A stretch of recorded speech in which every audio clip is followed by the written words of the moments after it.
time for this nation to take a clearly leading role in space achievement, which in many ways may hold the key to our future on Earth.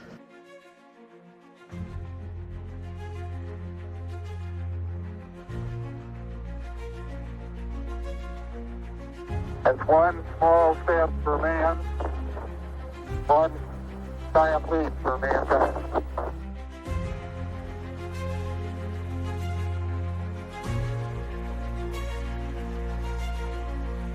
Today is a day for mourning and remembering. Nancy and I are pained to the core by the tragedy of the Shuttle Challenger. The following program may contain coarse language, adult themes, and bad attempts at humor. Listener discretion is advised.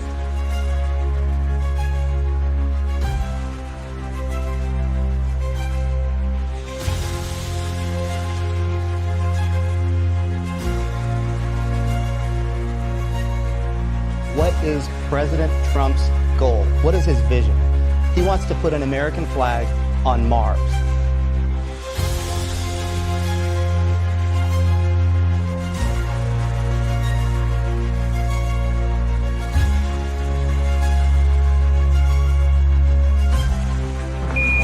Houston, Tranquility Base here. The Eagle has landed. I am your host, JEFF, also known as A Cosmic Bard over on X, and this is the Lost Wanderer podcast for the 1st of June, 2025. Happy Sunday evening, and welcome aboard the ACS Serenade.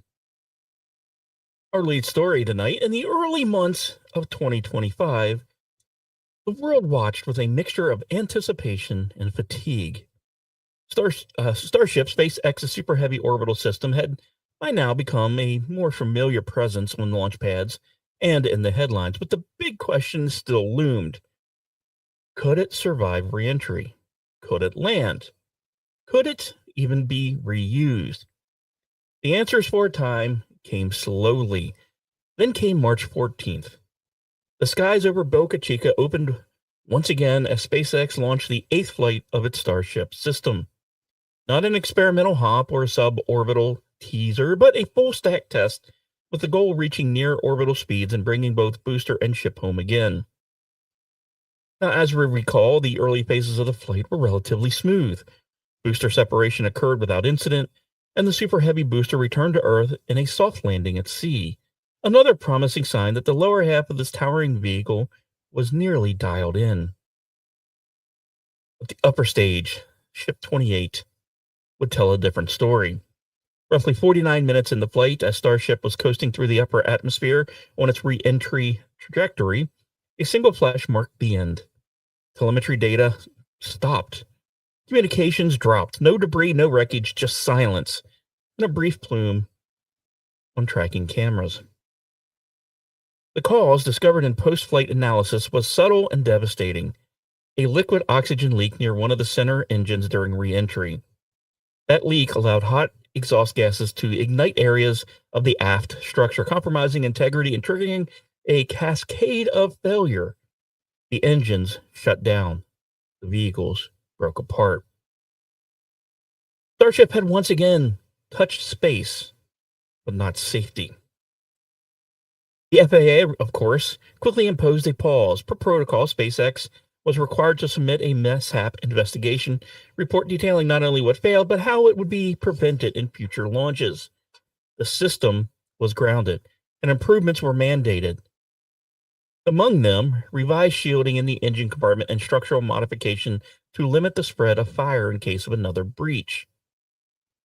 By May 22nd, after weeks of analysis and adjustment, the FAA would approve a revised launch license authorizing Flight 9, another full-stack attempt.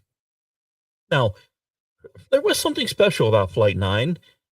It marked the first reuse of a Super Heavy booster. Booster 10, which had previously flown, was rolled back onto the launch mount, mated to Starship, or to Ship 29, and prepared for its second mission. That detail was quite easily overlooked, but it was a really big milestone, albeit a quiet one, in SpaceX's vision of fully reusable rockets. then we would see it. Launch would occur on May 28th. Again, the booster behaved admirably. Stage separation was clean, and the Super Heavy returned to the Gulf with a targeted water landing. But once more, it was the upper stage that became the focus of concern. Roughly 30 minutes into the flight, Ship 29 began to behave erratically. Telemetry showed a fuel leak, which soon led to a loss of roll control. The vehicle began spinning. The remaining engine shut down prematurely, and just like its predecessor, the spacecraft was lost, this time over the Indian Ocean. Now, despite this setback, the test was still seen as kind of a partial success.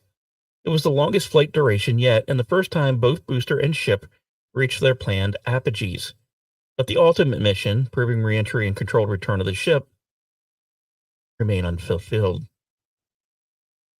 The FAA, doing its thing, responded swiftly. Within days, a formal mishap investigation was opened into the Flight 9 failure. Until the results of that review are submitted and approved, no further Starship launches will be allowed. FAA officials emphasized that their focus remains on public safety, technical integrity, and ensuring that SpaceX continues to mitigate risk with each iteration. For SpaceX, sadly, this is familiar ground. The Starship program has never promised quick success. It is built on a philosophy of rapid prototyping, public failure, and iterative design. And it should be noted that they kept their cameras rolling through their Starlink uploads on the ship way longer than I think any other company would have. Because while others hide their setbacks behind corporate statements and cautious PR, SpaceX was tending to wear its burn marks in plain view for all to see. All of that, though, the pattern is becoming clearer. They are getting closer. Booster landings are now routine. Stage separation seems to be stable. Flight duration continues to increase, and with each postmortem, the list of failure points is growing shorter. Now, at the time of this report, Booster 12 and Ship 30 are already undergoing checks and modifications based on the latest findings. Upgrades to tank pressurization systems, control thrusters, and re-entry shielding are expected. The next flight, when the FAA clears it, may represent the closest yet to a full mission success possibility. But the timeline now rests with regulators and not the rockets themselves. For the engineers on the ground and thousands watching around the world, if not millions, this remains a delicate dance between ambition and accountability. Starship story isn't just about propulsion or payload. It's about the long road to reliability paved with metal missteps and minutes of silence at the edge of space. As it stands now, 2 ships have flown and fallen this year. Neither really have made it home, but each left behind their data, some clues, and a little bit of hard-earned progress. The next chapter will take flight when the FAA says, go for launch. Until then, Starship stands towering, tempered, and waiting. Now, if the wreckage of Flight 9 left any doubt about SpaceX's resolve, it really didn't linger long. Because while one ship tumbled from the sky, another 10 rolled toward the pad. And the voice from the company's heart doesn't waver. It's actually growing louder, for Elon Musk is not blinking. The new stated goal for 2025 here at the halfway mark? A staggering 170 orbital launches.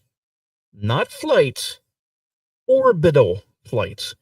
Falcon 9s, Falcon Heavies, and hopefully Starships, all lifting payloads toward the edge of the Earth's gravity, and honestly, an ambitious leap from the 96 launches SpaceX achieved in 23, and even more than the 112 expected for 2024. That said, it's not just some sort of record, it's kind of a statement that this company isn't aiming to be a launch provider, it wants to be the infrastructure, the backbone, if you will, of commercial space. This pace would mean launching on average every 2 days. A rocket cleared and climbed before the previous exhaust has even faded from the stratosphere. It's the kind of cadence that would have seemed absurd even 5 years ago. But today we can just kind of simply pencil it in. And what's driving this push? Well, honestly, it's just three engines. First, Starlink, the in-house satellite mega constellation, demands constant replenishment and expansion. Over half the 2024 launches have already been dedicated to, and that's just the beginning. Starlink is no longer a side hustle, it is an ecosystem. Secondly, commercial and government payloads, with ULA fading, Arianespace delayed, and Russia, really largely absent, SpaceX has become sort of the default option anymore. NASA missions, private satellites, global telecoms are all queued up in the launch manifest. Third, Starship itself. Every test, every booster hop, and upper stage tumble counts toward orbital stats. These really shouldn't just be considered experiments, they're checkboxes, and each one is bringing Mars a little bit closer. But with the scale comes challenge, launch site availability, and probably something I think that gets overlooked a lot is the possibility of ground crew fatigue. Then you have turnaround logistics, and of course, that amazing, wonderful thing that the government loves to do, that specter of regulation. The real question may not be if SpaceX can launch this, it's whether or not the FAA can even keep up. Will pad infrastructure stretch to the rhythm of the machines that SpaceX is creating? Will a single failure derail cadence for up to a month? No one knows what the outcome will be yet, but the intent is clear. SpaceX isn't launching rockets anymore. It really is just building momentum to the future. And like all great machines, it doesn't ask for permission to do so. It just accelerates full steam ahead. But as we have SpaceX charting a path toward those 170 orbital launches, one might assume the stars are aligned literally and maybe politically for the company's future. But on Earth, as is normal, the terrain is more volatile. Because while launch towers rise, sadly, we have what might have been a friendly SpaceX nomination failed. A word emerged that former president and current President Donald Trump is intending to withdraw Jared Isaacman's nomination as NASA administrator should he return to office in 2025. Now, this is pieced together from some articles, so please forgive me for some of the past tense here. But this withdrawal is a sudden reversal and a bit of surprising one. Isaacman, as we know, founder of Shift4 Payments and the architect behind SpaceX's privately funded Inspiration 4 and Polaris Dawn missions, was up for nomination for the NASA post under the Trump administration. A billionaire pilot with firsthand experience aboard Dragon capsules, Isaacman kind of symbolized the new frontier: private capital, public spectacle, and orbital ambition. Now, he would have been the first commercial astronaut to lead the space agency. Sadly, now that trajectory has been cut. Now, the reason that we're not sure how much of this is based on truth, but it makes logical sense, unfortunately. For some sources are saying that Isaacman's ties to Elon Musk, who was once considered an asset in the field, may actually now be considered a liability. For as Musk's political alignment has shifted, his online presence has grown more controversial to some, and his influence increasingly unpredictable. Now, I don't think it's Isaacman that failed. It may have just been, he flew a little too close to the wrong star for the right reasons. And as we know, NASA, for its own part, remains caught in a gravity well of politics. The agency has weathered administrators with scientific backgrounds, political pedigrees, and industry resumes, but it really had never seen a candidate like Isaacman, a man with the funding to fly himself to orbit and the brand to sell the vision globally. Now, his removal for contention doesn't just stall a nomination, I think it raises some deeper questions. What will NASA become under, future leadership? A tool of national prestige, a steward of pure science? The timing, unfortunately, is a little precarious. Artemis missions are stacking up. Commercial low Earth orbit stations are in development. Mars planning, while distant, requires some stable momentum.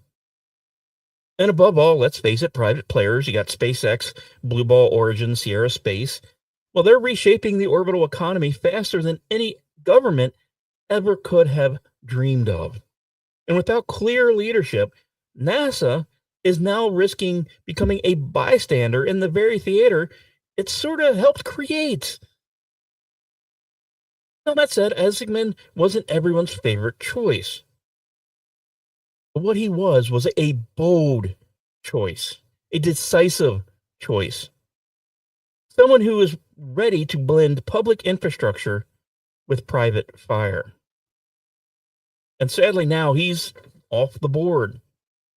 And somewhere the countdown clock ticks on, not for a launch, but for a decision that could define the agency's next decade. So where does this lead us? It leads us to a question around who should lead NASA into the future. But perhaps there's even a more ancient question that is quietly resurfacing in the halls of science and in the halls of NASA itself.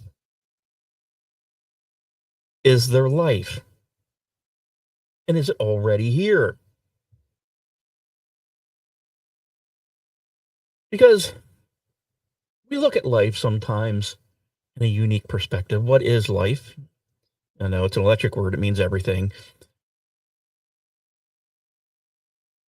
But sometimes the smallest things show us the signs of life. And then this week, researchers revealed the discovery of 26 previously unknown microbial species. Now, where was this find? Well, it wasn't in the depths of the ocean. No, it wasn't on any Mars probe or anything like that. It is in one of the most tightly controlled environments on Earth, allegedly. A NASA spacecraft assembly clean room. Let's pause a moment and let that sink in. And as we do that, I want to stop and thank everyone for tuning in. We have Al, Orty, Rick, Raptor, Sean. I think we have a few others I may have missed. I apologize if I have missed you. Thank you for tuning in tonight.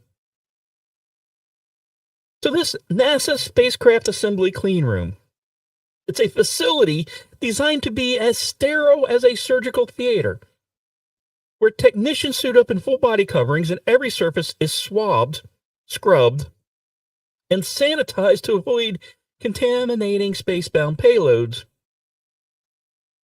And yet, to quote Jurassic Park, life found a way. And it's not just ordinary microbes. These newly identified species belong to extremophile families, organisms that thrive in conditions most life finds uninhabitable. Heat, radiation, chemical sterilizers, none of it stopped them. In fact, many of the microbes carry genes that were resistant to UV light, oxidative stress, it's even antimicrobial agents. So in short, NASA's clean rooms had inadvertently become a proving ground for Earth's hardiest survivors. And the implications are rippling outward. Planetary protection protocols, already what many would consider meticulous, may now need to be re-examined. If extremophiles can live and possibly even adapt inside clean rooms on spacecraft components, what happens when those spacecraft arrive at Europa, Enceladus, or Mars? And more importantly, if any of them make the trip back home? Could we unintentionally be seeding other worlds with Earth life and vice versa? It's not a hypothetical anymore.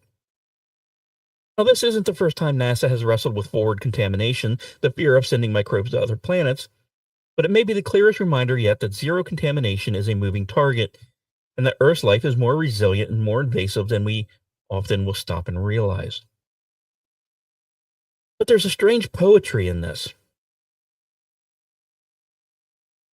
We have spent decades pointing telescopes outwards, designing rovers, building drills and landers, chasing biosignatures across light years, only to find new life hiding in our own laboratories. Not extraterrestrial, but certainly extraordinary. And as we have NASA's next missions preparing to punch through icy crust or soar through alien atmospheres, the challenge becomes not just finding life, but maybe also ensuring we don't bring it with us.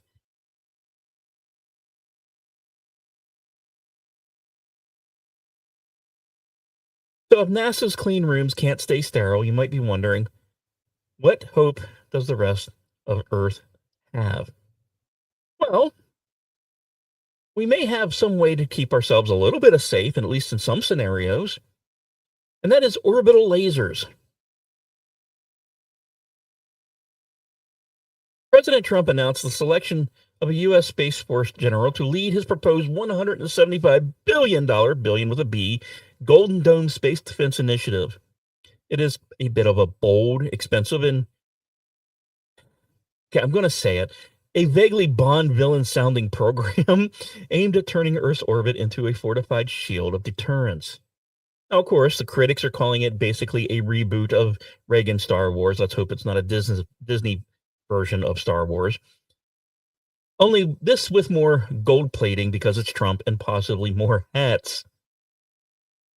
Supporters, however, say it's long overdue. A way to counter hypersonic threats, defend satellites, and establish American dominance in the highest of frontiers.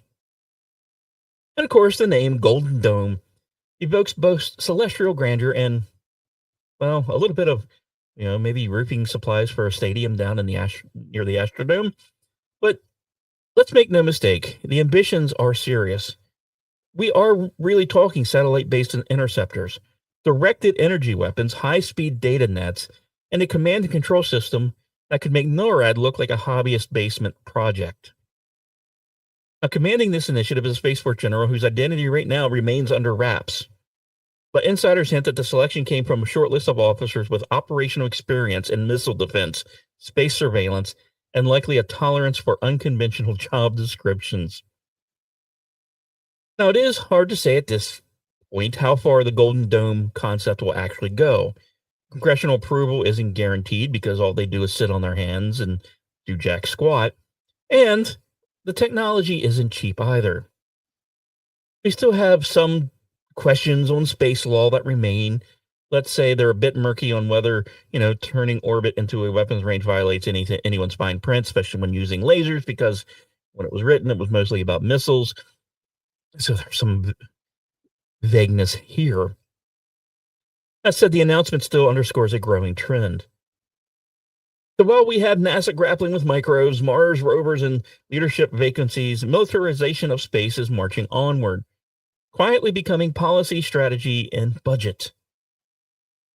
For let's face it, in 2025, the space race isn't just about exploration anymore, though it's still important. It's about control, visibility, reaction time. And yes, the shiny orbital dome of invincibility, someone in a boardroom decided, well, you know what? This might just be the next logical step. Time will tell. So from one golden object in orbit to another, though this one doesn't bristle with weaponry or carry a defense budget the size of a small nation, this one just simply gazes, quietly and patiently.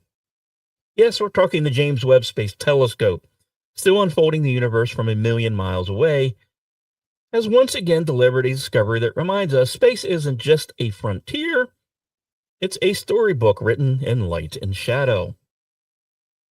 So what did Webb do this time? Well, it turned its gilded mirrors toward a planetary system some 370 light years away and revealed the first ever detailed look at an icy outer edge, a kind of alien Kuiper belt. The system known as Beta Pictoris is already famous in astronomical circles for its youth and pleasantry. It's about 20 million years old, barely past infancy in cosmic terms, and hosts at least 2 known gas giants. But what Webb found goes beyond planets. It found a frost line. And no, I'm not talking about my line of ex-wives. This is more heavenly. This is a boundary in planetary systems where temperatures drop low enough for volatile compounds like water, ammonia, and methane to freeze into solid ice. On Earth, that frost line helped determine where our gas giants formed and what kinds of comets and asteroids will now hunt and haunt the outer solar system. Now, to spot one around another star wasn't just difficult, it's actually unprecedented. Using MIRI, the mid-infrared instrument, Webb peered through the glare of the central star and resolved a structure that was previously invisible. A ring of cold, icy debris, faint, distant, and sparkling like diamond dust under just the right kind of light. This outer disk likely holds the building blocks of comets, frozen relics waiting to be jostled inward by unseen planets. And like our own Kuiper belt, it offers clues, possibly, to how planets migrate, how solar systems stabilize, and maybe even how water arrives on rocky worlds like ours. So in a week filled with orbital laser platforms and military generals taking space supremacy, it's worth pausing to remember that some satellites wear gold, not for armor, but for clarity. James Webb doesn't guard the skies. It opens them. Now, let's head our way to a little bit slightly different direction. One that involves tickets, windows, and maybe a glass of champagne or two. We have Virgin Galactic back making some news. The suborbital spaceflight company, which once promised to democratize space for the wealthy, the daring, and the sadly Instagram-obsessed, has announced that it's on track to resume customer flights in 2026. It's a cautious optimism. The company's Unity spaceplane fleet has been retired, and its new Delta-class spaceplanes, promising to be cheaper, faster, and hopefully more durable, are still under development. But they do have a plan, and it is somewhat clear: ramp up assembly in 2025, test in early 26, and then hopefully lift off again. They do have a goal of a flight every week with 6 passengers riding just high enough to see the curvature of the Earth and unbuckle into microgravity for 4 minutes of cosmic euphoria. Now, the company has had its share of turbulence, delays, technical setbacks, and fierce competition from Blue Origin's own suborbital ambitions. But if the timeline holds, Spaceport America in New Mexico will once again rumble with rocket-powered wings. Will this reshape space travel? Probably not. Will it open the cosmos? No, not really. But it might change someone's perspective. Just enough to matter and correct the timeline. And in a world spinning fast between golden domes, icy debris fields, and oxygen-leaking boosters, sometimes perspective is all we can hope for. Fun times, right? When we come back from the break, we do have some important China news, and we might even have some dolphin discussion, and Einstein might be taking it up in the wrong way here as well when we come back. We will be back in about 3 minutes.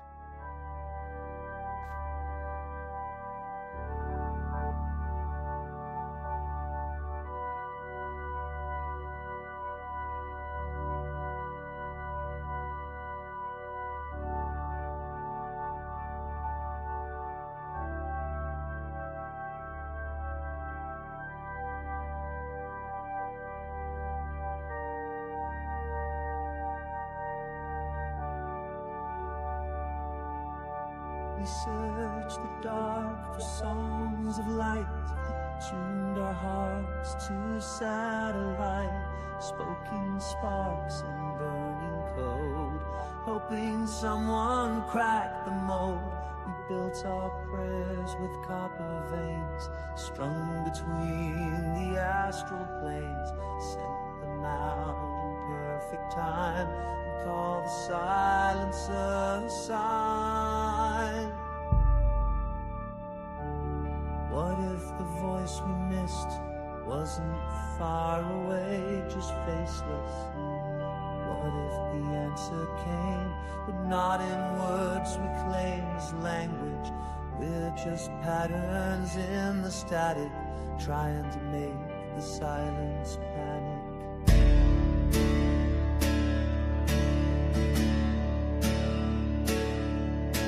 We mapped the pulse, we tagged the glow, called it noise we didn't know. Chased the hum like fools with keys to doors that open and would lead. In every echo we assigned a ghost that matched the human mind. But meaning isn't shaped by will.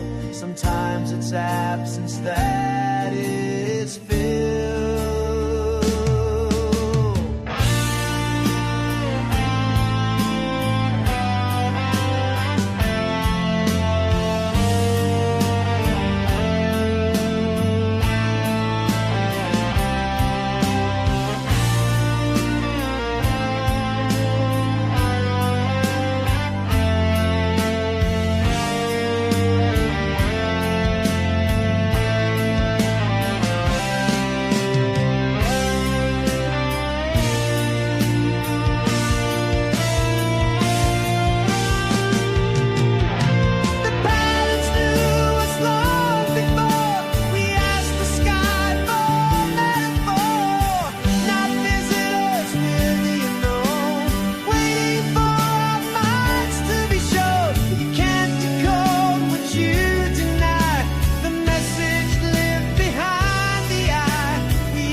And welcome back. I hope everyone was able to at least get a little bit of a drink, refill, or whatever you needed to do.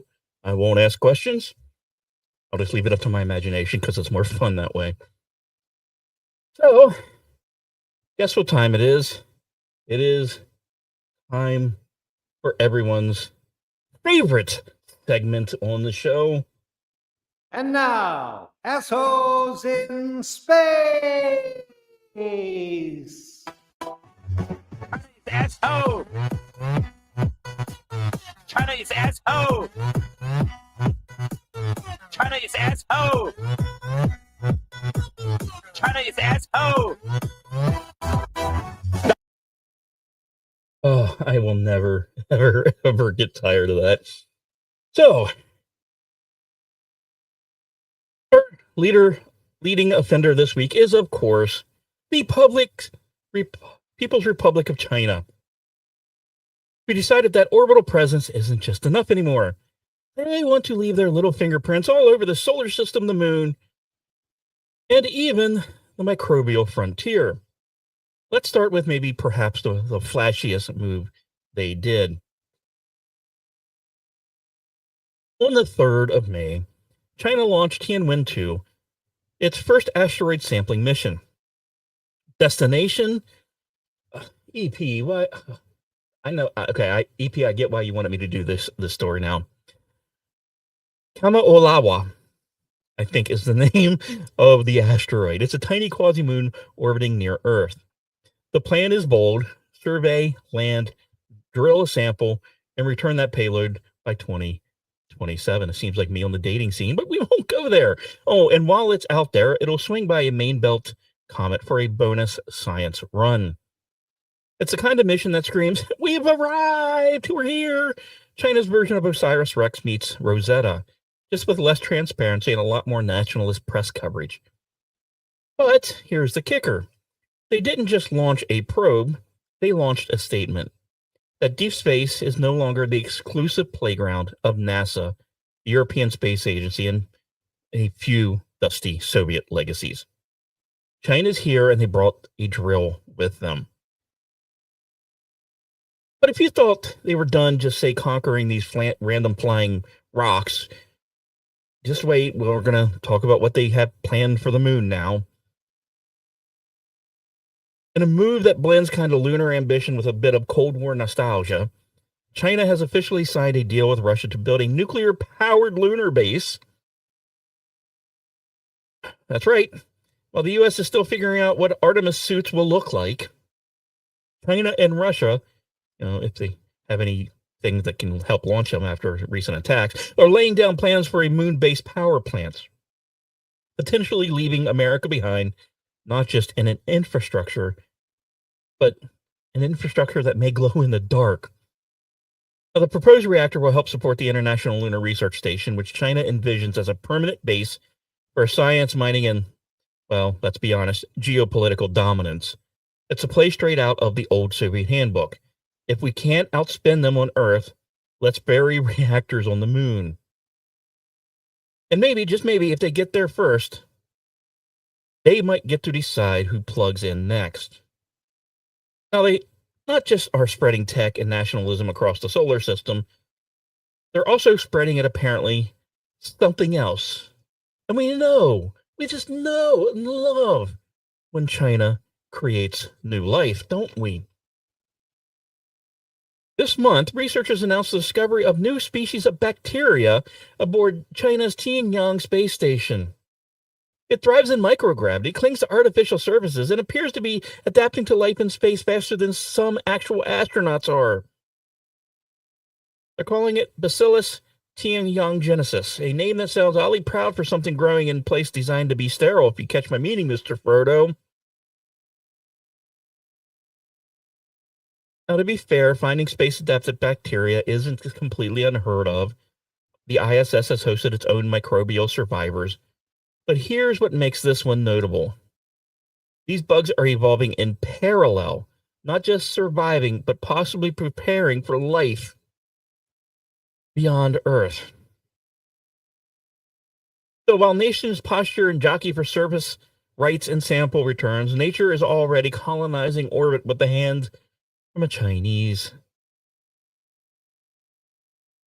So they may not dominate the stars yet, but between robotic asteroid miners, lunar reactor agreements, and orbital biology experiments gone feral, they're kind of making a pretty strong audition for the role of a galactic empire. So we have to ask ourselves, is it impressive? Yeah. Is it concerning? Oh, yeah. And does it pique assholes in space? Definitely, yeah. Because in a world where power is measured in gigawatts, payloads, and petri dishes, the race for space dominance is no longer theoretical. It is underway, if you stop and look. And if you don't believe me, just ask the bacteria the Chinese are growing. I'm sure we'll experience it soon.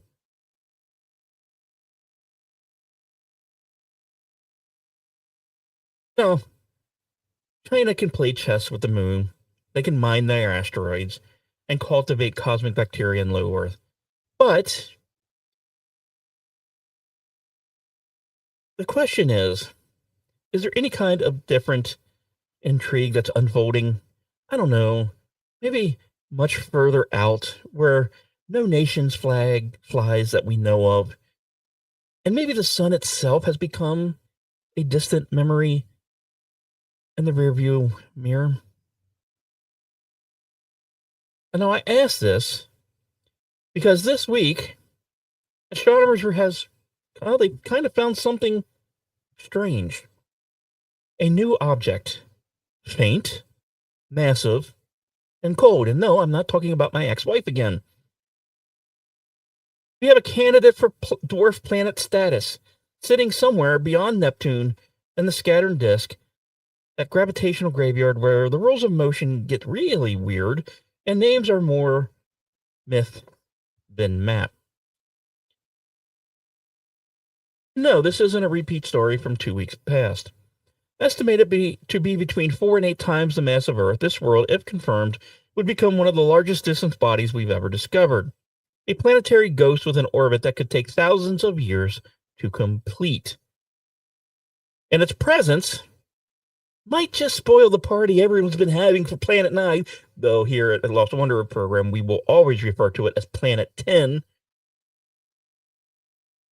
For years, scientists have chased signs of a hidden 9th or 10th planet, because Pluto is a planet, a giant unseen shepherd keeping the outer solar system in check. Its existence was theorized based on the peculiar orbits of other objects, clumps, tilts, and clustering, that suggest a massive presence pulling the strings in the dark. But ironically or not, this new object suggests a different possibility. That's what you get for calling it Planet 9 and not Planet 10 from the get-go. Fucking NDT. Maybe there's no singular Planet 10. Maybe the weirdness is caused by many small ice worlds, quickly skewing orbits and scattering data like celestial static. Maybe we don't have a king Planet 10, but just a council of ghosts. Thankfully, this could be a blow to the Planet 10 crowd. But once again, here at the Lost Wanderer podcast, we're unmoved. Pluto is and always will be Planet 9. Not because of mass or math, because, well, it is Sunday, we do math here on KLRN Radio, but because of memory. Because some worlds are more than their orbit, their stories, their symbols. Tiny, icy middle fingers to bureaucrats in NDT with clipboards. Go ahead and chart your new little object, name it whatever you want, analyze its long, very lonely path. But know this, if you want to dethrone Planet 9, aka Pluto, you better pack a bigger telescope and a damn good reason. Because until the stars say otherwise, Pluto still reigns. Okay, I feel a little bit better. Got my little bit of a rant over. Let's move on a little back closer to home. Say, let's go to the moon. Let's visit the wonderful floating object in our own orbit. No, that tide turner, that midnight muse, that ever silent witness to every rocket's liftoff and every astronomer's first wonder. But even here, after centuries of observation and decades of exploration, the moon still has secrets. And this week, scientists revisited one of the strangest. You ever stop to think, why do moon rocks carry magnetism when the moon itself has no global magnetic field?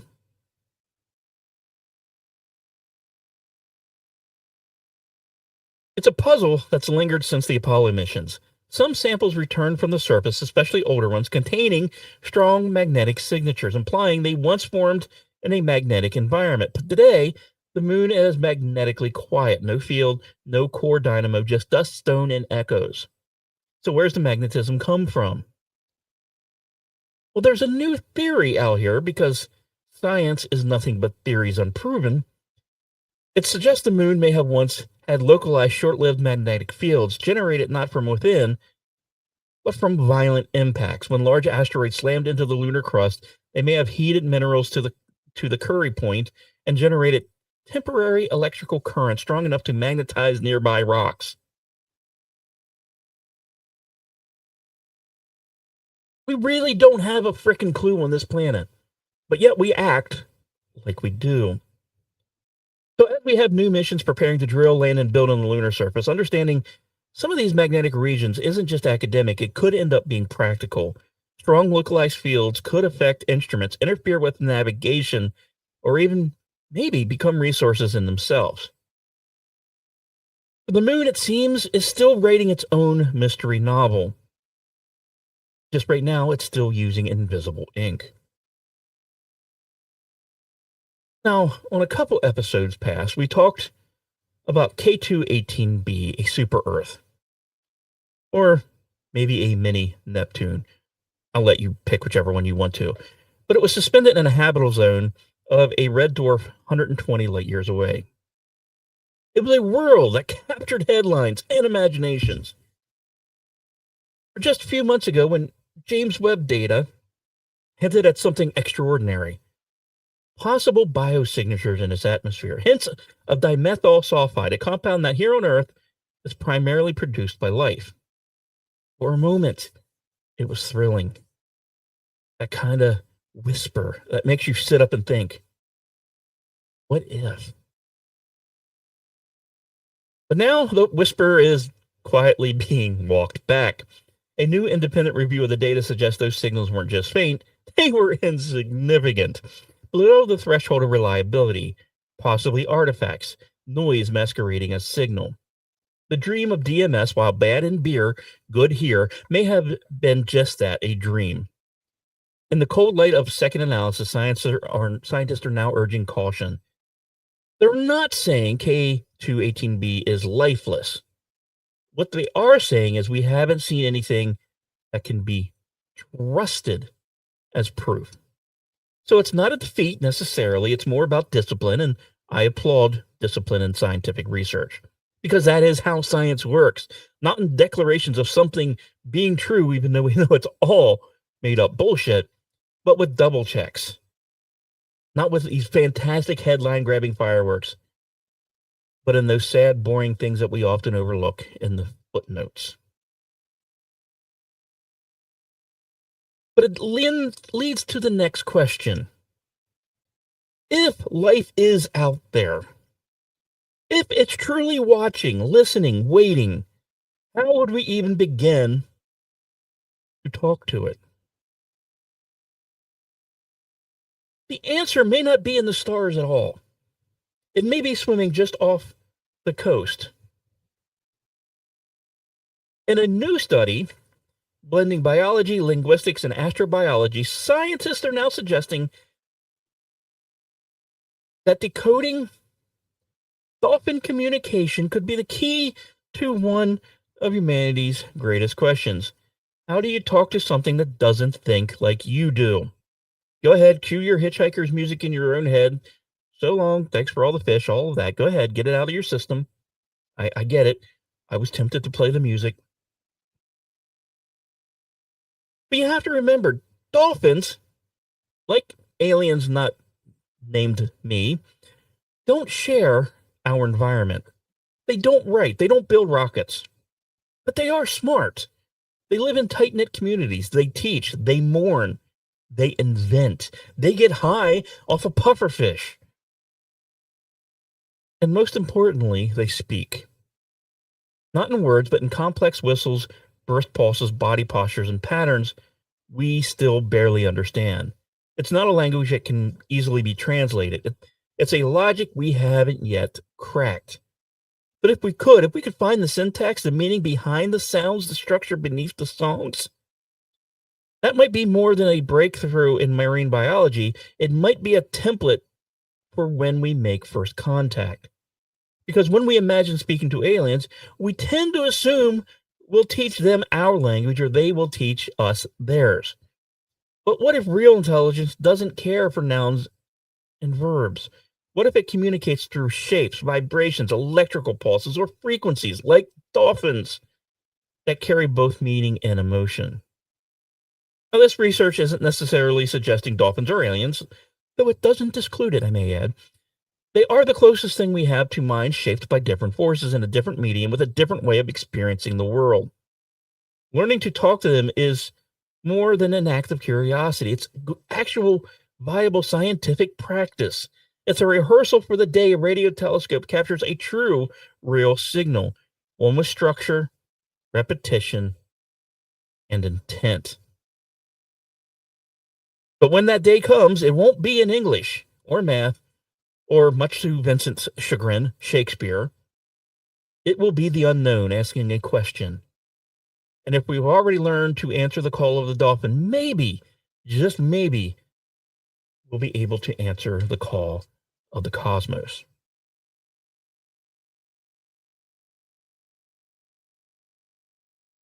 Now, get your drinks ready,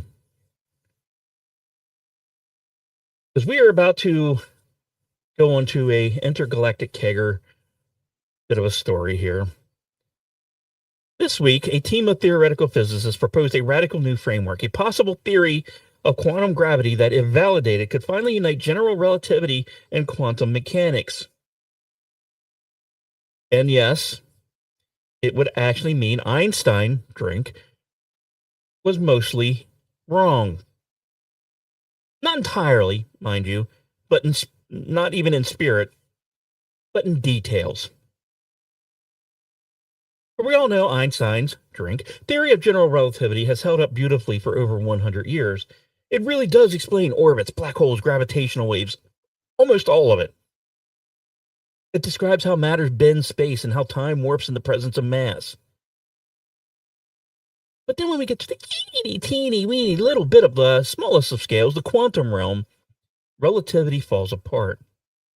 Gravity doesn't play nice with uncertainty. It doesn't quantize. And the physics community has been chasing a unifying theory of quantum gravity ever since Einstein's death. String theory tried. Loop quantum gravity tried. All have come close, but none have fully worked yet. But this new theory, still in its earliest of stages, suggests a different approach.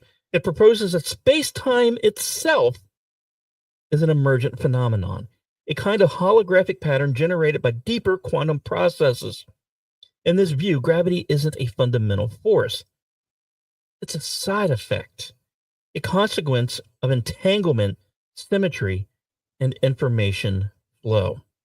And if that's true, then everything we think of as reality, the fabric of space, the pull of gravity, even the ticking of time, isn't fundamental. It's built for something deeper. And it's kind of a theory Einstein may have actually loved, or may have, loathed. Either one, or maybe a little bit of what he's embraced the power of and here.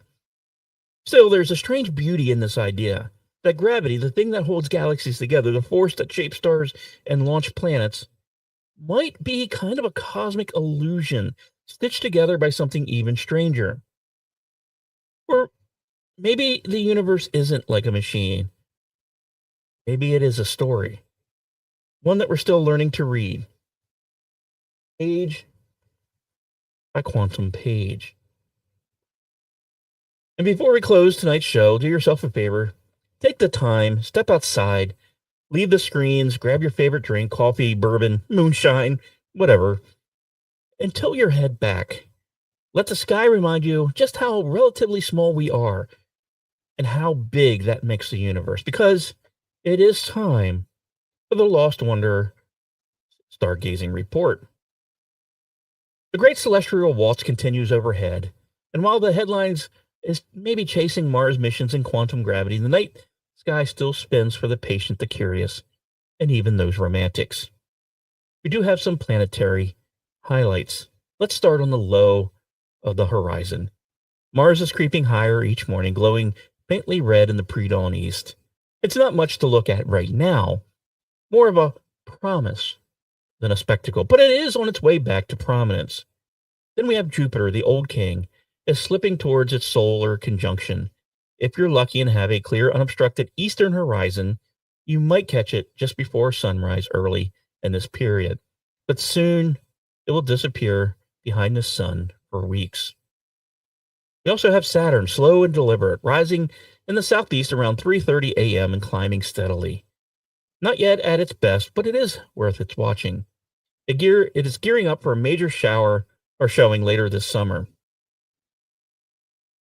No bright evening planets dominate the post-sunset sky for now. It's that time of year when, well, the stars are reclaiming the heavens. But we do have some moon news. On June 6th, we welcome the new moon, ushering in several nights of perfect darkness. Perfect for your deep sky viewing. No lunar glow to steal the stage. So go out and hunt for faint galaxies, track down Messier objects, or finally point that dusty telescope toward the Virgo cluster. Or it won't be long before we're doing our next show, and I'll have to speak Native American names for the full moon that's coming on about the 21st. Yay. We do have some summer constellations that are assembling, for the real show may not be in the planets, but in its backdrop. Around midnight, the summer triangle climbs high. Vega and Lyra, Altair and Aquila, and Deneb and Sagittarius. They stitch together a sky of stories stretching down the Milky Way's rivers, which now becomes visible in dark skies from horizon to horizon. Now, you will have to escape the city lights, but when you do, you'll see it. Our galaxy seen from within. Look low in the south, and you'll also find Scorpius dragging its curving tail behind the bright red heart of Antares. So whether it's broadband, silence, or champagne-fueled orbit-hopping billionaires, the sky above, well, it's not slowing down. So watch the skies and maybe, just maybe, wave at something streaking eastward at 17,000 miles an hour. So that's it for tonight's show. Thank you for tuning in whenever and however you do. Special thanks to NASA, SpaceX, Space.com, Ars Technica, NASA Spaceflight, Popular Mechanics, and more for the stories and inspiration tonight. With me at the helm, the EP setting course, and the ship's computer in the back whispering star maps through static, this is the Lost Wanderer podcast. Until next orbit, I hope you enjoyed the show, learned a little bit along the way, and maybe had a laugh or two as well. The universe is a pretty big place. It's bigger than anything anyone has ever dreamed of before. So if it's just us, seems like an awful waste of space. Right? When I was young, it seemed that life was so wonderful, a miracle. Oh, it was beautiful, magical. And all the birds in the trees, well, they'd be singing so happily, oh, joyfully, oh, playfully, watching